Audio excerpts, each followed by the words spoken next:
And we want to start with breaking news right now at this hour. ABC News learning that India has fired at least 3 missiles into Pakistan. Pakistan's army confirmed which regions were attacked, while India's army released a statement saying that Pakistan is firing back and violating a ceasefire agreement.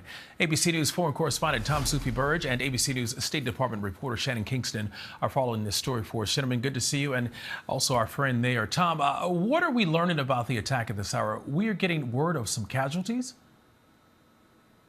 Yeah, DeMarco, we're just getting word from the Pakistani government, who says that at least 3 people have been killed, at least 12 injured in these attacks by India. So coming across the border. So we're just getting these details as I speak. And of course, just to remind viewers, this is India's response, it says, to a terrorist attack in the province of the region of Kashmir. Remember, Kashmir is basically a region which is disputed between India and Pakistan. And it happened last month. 26 people were killed in that terrorist attack. Now, Pakistan denies any involvement in that attack, but the Indian government accuses Pakistan of funding militant groups in Kashmir and effectively being responsible for that terrorist attack. And this is India's response, which we thought has been coming. To be honest, analysts have believed that the signs from the Indian government of Narendra Modi have been that India will strike militarily back at Pakistan. And that's what's happened. We now understand that Pakistan has responded from the air and the ground. And I think the main point, just to ram home to people right now, DeMarco, is that these are 2 giant nuclear nations. Now, they've been at war in the past, particularly over Kashmir. But India and Pakistan have been coming out with pretty fiery rhetoric within the last few days since this terrorist attack in Indian-administered Kashmir, which India blames on Pakistan, but Pakistan once again says it had no involvement at all. But this is a very, very dangerous situation.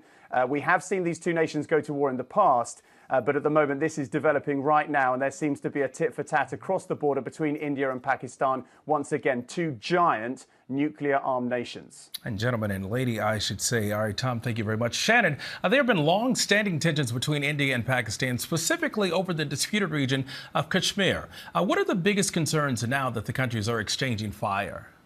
Well, the concern right now here at the State Department is that this volley that we're seeing exchanged right now, that this is just the beginning. Now, ever since that terror attack, the officials in this building, the Secretary of State Marco Rubio, they've been working the phones, talking to officials in both countries, trying to get the Pakistani government to come out and denounce the terror attacks, and trying to at least control the response from India. But in recent days, yes, it has been the expectation that there would be some kind of military action against Pakistan. So we do know that officials right now, they're still trying to get in contact, trying to get a read of the situation and also try to control what happens these next steps. But of course, Secretary of State Marco Rubio recently became the interim national security advisor. So he is spread thin here as this conflict continues to develop. And yes, as Tom stressed, these are 2 nuclear powers. So it is very difficult to overstate just how chaotic, catastrophic a direct head-to-head war between the 2 countries could become. And Tom, if you could, again, elaborate on why this is such a tense situation here.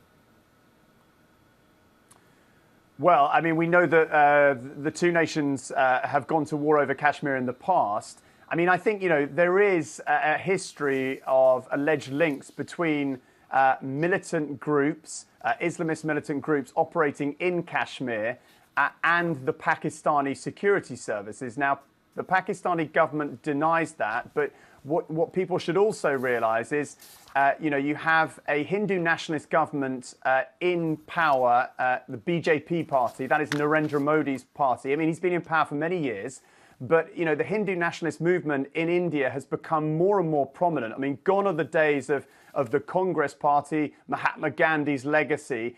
India is ruled nowadays by a more nationalist, more far-right type of government. And, the BJP government of Narendra Modi are more hardline. And I think, what also people should realize is that the Pakistani military is very, very, prominent in terms of the governance of that country and has been over the decades. So, these are two, fairly hardline governments that have been at war in the past, that are going into a tit-for-tat situation at the moment, and there's no clear indication, I think, at this early stage of where this will head, and obviously the stakes are incredibly, incredibly high. All right, a developing story at this hour. Tom and Shannon, thank you. We appreciate it, and good to see you guys.